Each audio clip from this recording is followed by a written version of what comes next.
Hi, my name is Chipo Sawads. I originally from Zambia, Central Africa. I've been in the US for about 41 years now. Early this week, I got a call from my uncle, and I could just sense the fear and the pain in his voice. He was really concerned about me. He said that he heard that America is a very racist country, and he was wondering how white people are treating me. Um, Honestly, that really broke my heart.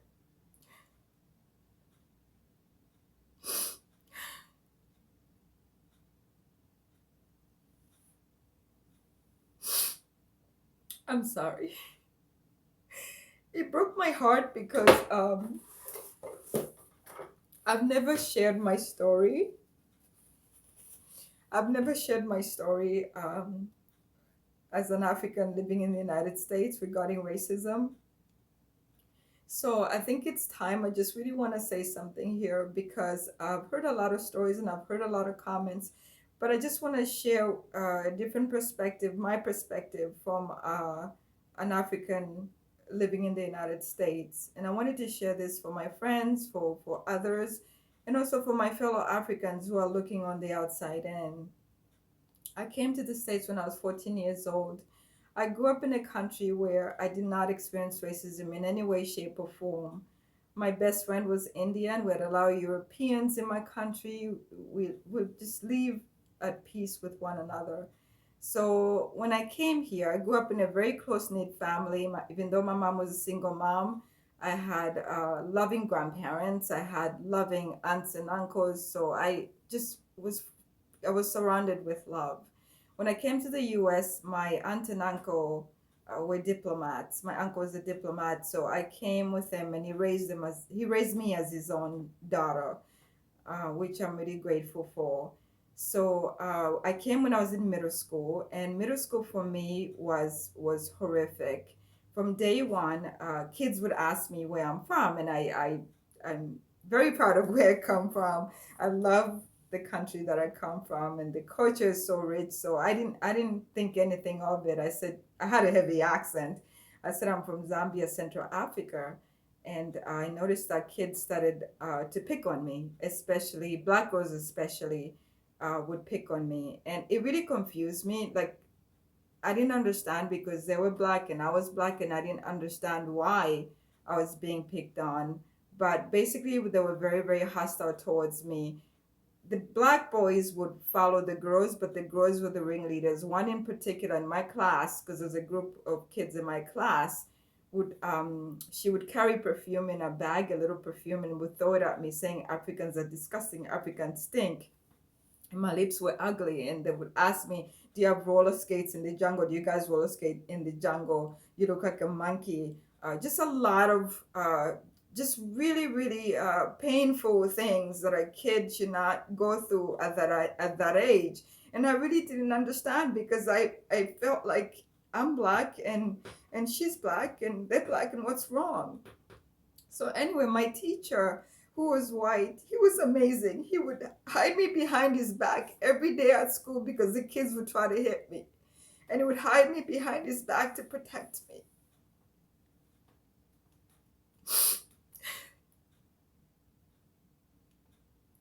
I had two best friends. One was white, they befriended me, and one was Indian in middle school.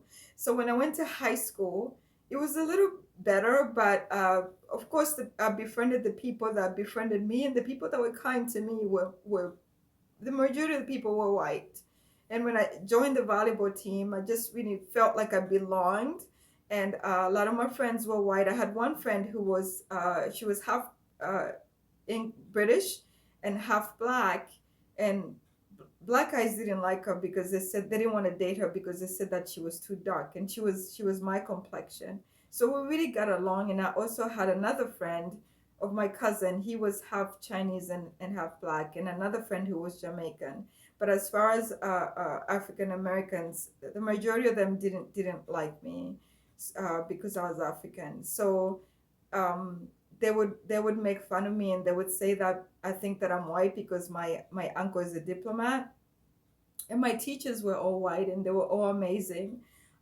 They were just really so supportive, and they were fascinated. Also, my principal would come in his office to talk to me because they were fascinated with the fact that my uncle was a diplomat. He was a very, very kind man. He lived a very wonderful, privileged life, I would say. He would go all over the world, Russia, Italy, Australia, the Middle East. Um, England. He had friends all over the world from all walks of life, different cultures, different colors.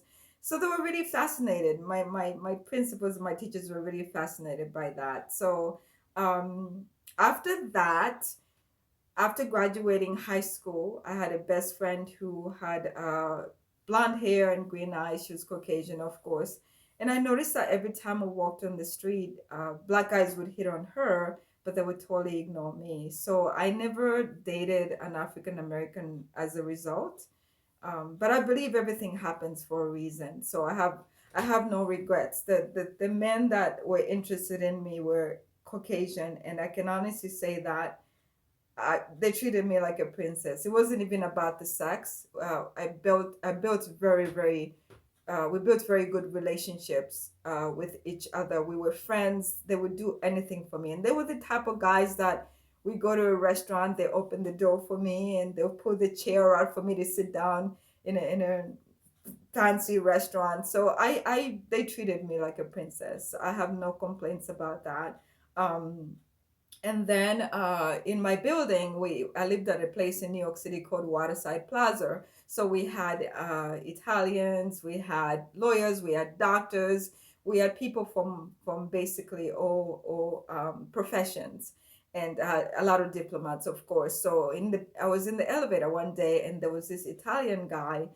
He was a young Italian guy. He asked me if I wanted a job, and he owned a store called Benetton on Columbus Avenue, and that was like my first real job, because before I used to babysit, but that was my first real job. Him and his mom used to take care of the store, and eventually he made me the manager. So that was like my first opportunity with a real job. And then in that real job, there was a girl who used to come in all the time to look at sweaters.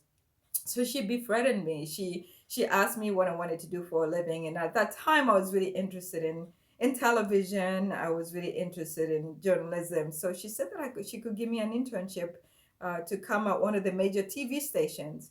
So I went, and I ended up having an amazing internship. And she turned out to be the owner's niece. I won't say which station it is. It is worldwide. But she ended up to be the owner's niece, and I had no idea because she never told me that. But she was really kind person. And in that, I ended up having other opportunities. So after that Benetton job, I wanted to work in a restaurant, because since I wanted to pursue other things, I figured working in a restaurant would be a great opportunity. So I went to interview at this restaurant in the East Village, and it was the manager was Caucasian, and I've never worked in the restaurant before, never had experience working in a restaurant before, but the manager had me on the spot. He said, I really like your personality. I like your bubbly personality. So he hired me, and I ended up staying there for 7 years. 4 years into that job, one of the managers had four managers, and one of them was black, and the other three were Caucasian, and we were like family. So he asked me if I wanted to. They wanted me to bartend, and bartending back then you make a lot of money. So I was like, well, I've never bartended before, and I wasn't a heavy drinker. They said, don't worry, Chipo, we'll train you. And I'm telling you, they trained me, and everybody who came to that bar, again, the majority of the people that I attended to were white, and I never experienced any hostility, any racism. In fact, I really loved that restaurant because it was a bar restaurant. So after work, like around 2 a.m., those of us that got off really late would all go out for breakfast. So we were like family. I was the only, most of the time, I was the only African in the group, and no one treated me any different. They treated me like family. Whenever I traveled to Africa, one of my managers would watch my apartment while I was gone. He would stay there. And also, I remember a time when I was late for rent because of just economic situations at that time, because I was on my own. And one of my managers gave me my money for rent.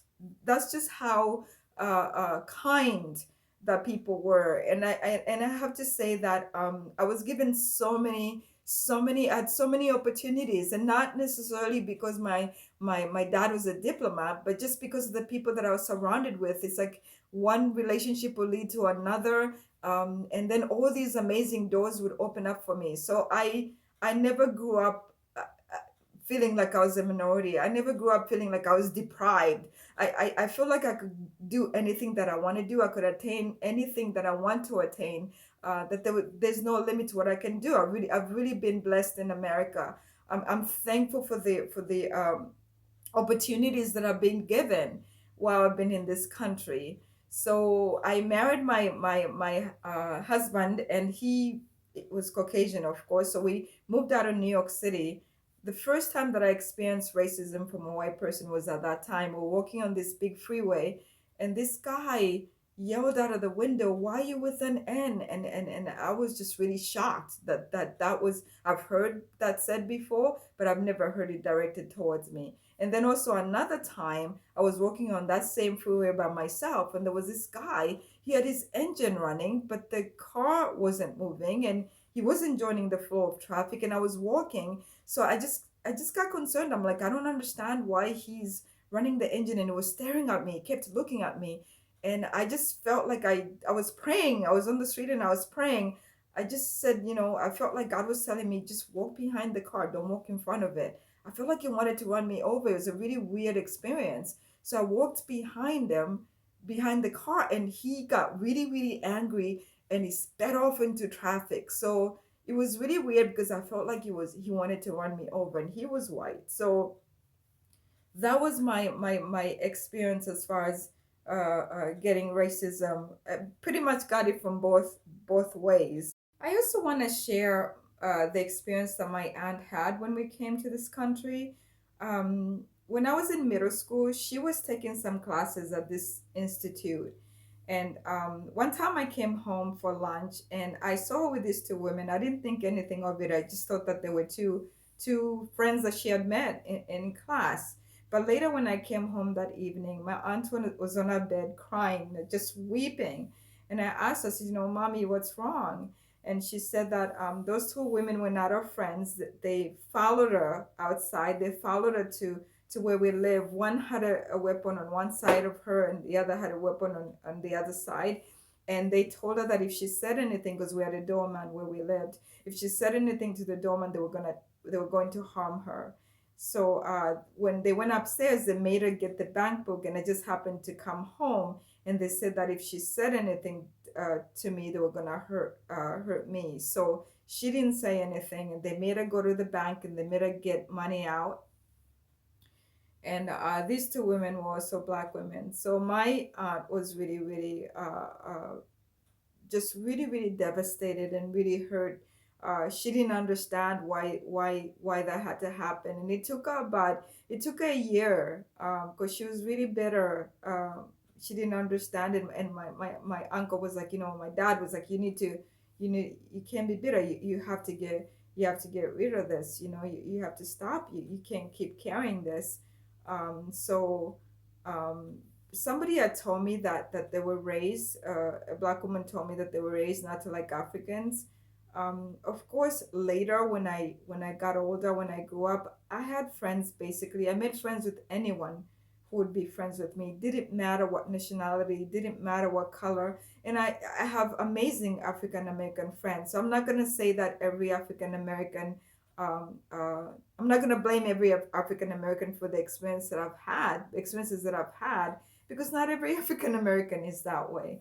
And at the same time, I think that it's wrong to collectively punish a whole group of people for something they had nothing to do with. I'm not going to say that, or the idea that white people are inherently racist is not true. You can't blame an individual for something that they had nothing to do with just because of the horrible history.